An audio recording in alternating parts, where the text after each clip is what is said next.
Senator Risa, Raffy. Ay, si Sir Raffy, ano yan, ang very, ano siya, very vocal. So, yan ang gusto ko. Kailangan natin na medyo matapang. Yeah. Matapang pero tama. And then, of course, si Robin Hood Padilla, tawag ko dyan si Robin Hood. Robin Hood talaga pangalan niya, ma'am. Ay, ganun ba? Ay, talaga, Oo. ay, sorry. Sorry, Senator. Medyo ano lang. Akala ko sa talagang Robin. But anyways, ano kasi siya eh. I mean, he's a type of person kasi na even if minsan patawa siya, may laman ang sinasabi niya. And he's just so frank. I Yeah. mean, yung tipong very, ano siya, what's the word, grounded. Wala siyang keber kesa ano sabihin tungkol sa kanya. Basta he wants to say it. But of course, planchado. Meaning to say, wala siyang sasagasaan. Yun ang gusto ko. Of course, Pia Cayetano. And of course, Aimee. Si Aimee, I know that si Aimee kasi is schoolmate ng sister ko before yan.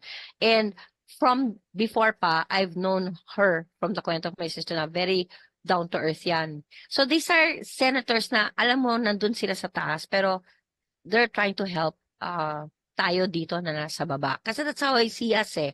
We're here, we have a plight and we're trying to look up to them and trying to provide as Yeah. much information we can to give them so they can also help resolve and provide para bang ano ba tawag mo dyan, yung mga resolutions.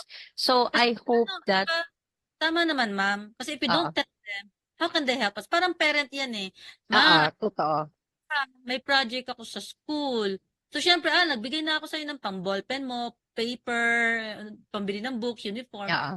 May kailangan pang extra project. How will they know kung hindi magsasalita tayo? Di ba? Correct, exactly. That's why we are here to voice out para sila pa habang nakikinig sila like this. If they watch this, who knows? Di ba? Ay, Yeah. yan pala ang ano, positive and negative. Magagawa nila ng solusyon. So, I hope you can all hear out our plight and our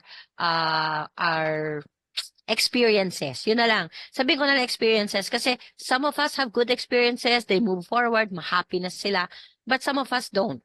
And Yeah. what happens to those who want to move forward, 'di ba? Parang ganun.